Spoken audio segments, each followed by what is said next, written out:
Lahat kami po ang Group 5 at ngayon aming ipapakita ang pagiging isang aktibong mamamayan sa sitwasyong may kumakalat na maling impormasyon sa social media tungkol sa isang issue. Sana ay may mapupulot kayo na aral sa aming pagtatangal ngayon. Maraming salamat. Let's camera action. Lights, camera, action! Christine! Tama yung pagtitiktok dyan. Alam mo ba, may kumakalat na issue ngayon. Totoo ba yung nabasa ko na parang yung Dubai, di ba binombahan sila ng Iran? Yung Dubai na yung naguna, kaya sila binombahan. Hala! Ba't namumuna yung Dubai? Nag-aalala na tuloy ako kasi nasa Dubai yung mama ko. Pagdistan natin yung mama mo, pero totoo kaya yun? Saan kayo tayo saan natin mag-verify kung totoo ba yung balita na basa ko? Hindi ko rin alam eh. Alam ko na. Pwede na yung tanungin yung mama ko. Dahil yung mama ko, hindi naman siya chismosa, pero marami siyang alam. Dahil nanonood siya palagi ng balita. Tara! Mama! Uy! Magandang hapon po, tita. Magandang hapon, ma.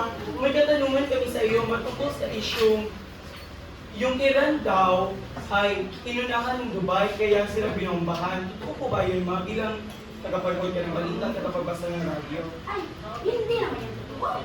Base sa narinig kong balita, ang Iran ang pinakamatake at pinumba ang pinaka-face ng US. Ganun po ba, ma? Sana safety lang yung mama ko dun ah. Hindi na siya nakakaroon eh. Safety na siguro yun. Sige. O, sige, ma. Sige po, mauna na po Salamat. kami. Hindi pa talaga sapat yung informasyon na nakuha natin eh. May kulang talaga. May kulang. Alam ko, may kilala ako. Sino? Alam na alam niya lahat ng pasikot-sikot sa social media. Ganito siya, social media influencer. Oh my gosh. Sino? Ano yung Friend? Si Ah, Precious! si Precious! Yeah! Sana kaya yun? Puntahan natin siya. Uy, Precious! Nandito! Yung Facebook dyan. May katanungan kami sa'yo bilang, alam mo naman yung pasikot-sikot, Instagram, Facebook, at social media, lahat ng social media. Kaya tatanungin ka namin, totoo ba na yung Dubai, sila yung namuna sa Iran, kaya yung Iran, binombahan sila. Totoo ba yun? Saan pa kayo nakakuha ng balita niyan? Sa Facebook. Fake news. Ayon sa ulat at sa aking nalalaman, ang Israel ang nanguna sa gulo sa pamamagitan ng Operation Rising Lion, isang serye ng pag-atake sa military at nuclear base ng Iran. Ang pag-atake na ito ay nagdulot ng malawakang pinsala at takot sa buong gitnang silangan. Ganun pala, Precious. May Israel na naman, dinadagdagan niyo yung problema na. Maraming salamat! Bye! Israel, Iran, tulis pa yung ano natin eh, pero Ito sa US. pero nakita ko na meron talagang broken line doon yung yung West Bank line, yung gano'n, pero kulang pa eh. Kulang pa talaga. Alam ko na, kanino tayo magtatanong? Kanino? Sa kasaysayan teacher natin! Si Ma'am... Ma'am.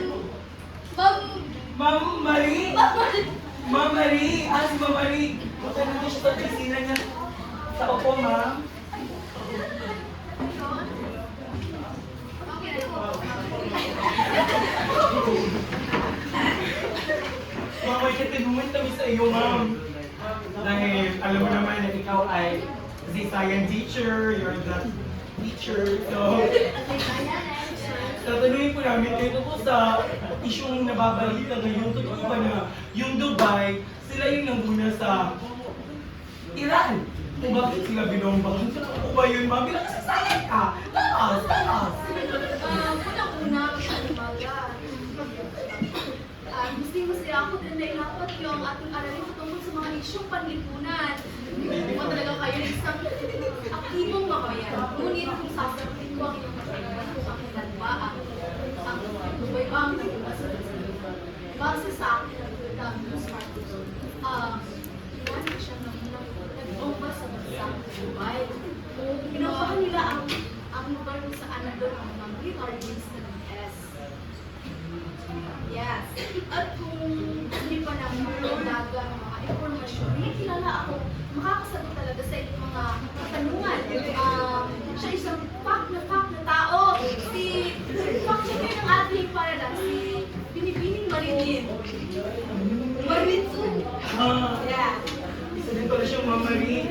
Ma'am, maraming salamat, Ma'am. At sana ay nagustuhan mo na naging aktibong mamamayan kami ngayon. Babalik po ulit kami. Oo. Salamat, Ingat Ma'am. kayo. Malapit na. Malapit na One step away na lang tayo. Yes! Malapit na tayo may kasagutan. Isa na lang, ito ang last step kung saan pupuntahan natin ang isang fact checker na si Binibining Marie. Ito ba yun?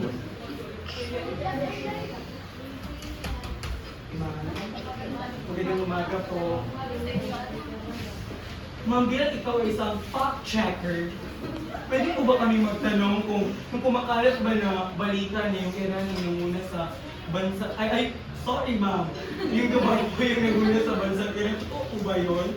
Pinakita ko balita. Ayon dito sa balita, hindi Dubai ang nagkakaroon ng mga pag-atake at kontra-pag-atake sa pagitan ng Israel at Iran na nagre-resulta sa pagkamatay at pagkasugat ng mga sibilyan. Ang Israel ay nag-atake sa mga sibilyan ng Iran.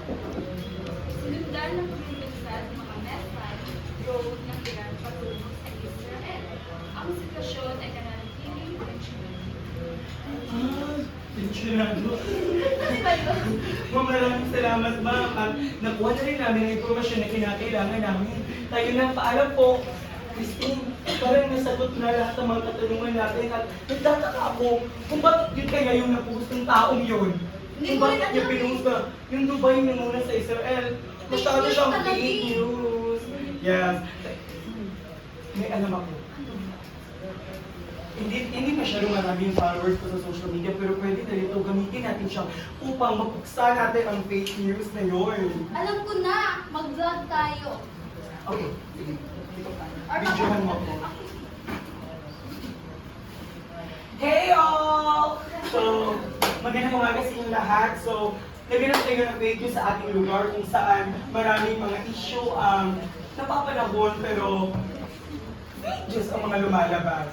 So, para kung sa ito, here's what you're gonna do. So, first, gawin nyo ay mag-verify kayo kung totoo ba ito at kung tama ba ang news article o source na pinanggagalingan nito. At saka, gawin nyo yung simbolismo ang inyong social media upang puksain at puksain ang mga pages sa iyon. Yun lamang po. Paalam. Bye, guys! Alam na lang pala sa social media kasi one tap only. Yes. Speaking of one topic, post na natin. Ano ang daming views? Yes. Natutulungan na natin ang mga tao na puksain at hindi maniwala sa kahit anong pages na kumakalat ngayon. Tayo na? Sa siniswela. Base sa aming pagtatanghal, may papakita ang pagiging aktibong mamamayan sa tatlong pamamaraan. Una, naging mapangasiwa ang mga estudyante sa kung paniniwalaan ba nila o hindi ang maling balita na kumakalat. Pangalawa, naging matalino silang suriin, investigahan at bigyan konsiderasyon kung ano ang katotohanan dito. At panghuli, ginamit nila ang media o social media bilang instrumento at magbigay advokasya upang waksiin ang mga fake news o maling balita na kumakalat tungkol sa isang issue. Bago namin tapusin ang aming pagsasadula, amin lamang kayong paaalalahanan na ang mga bansang ito ay may pagkukulang sa bawat isa. At ito ay nararapat nating pagkatandaan at isaalang-alang. At iyon ay ang salitang kapayapaan.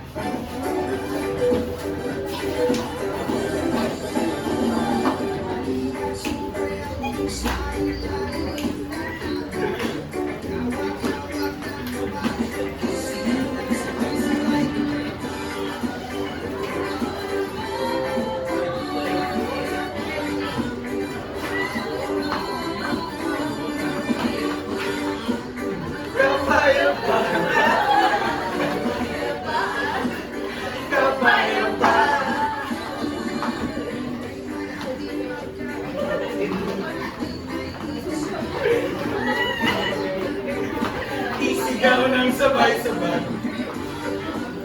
Gabay. Gabay.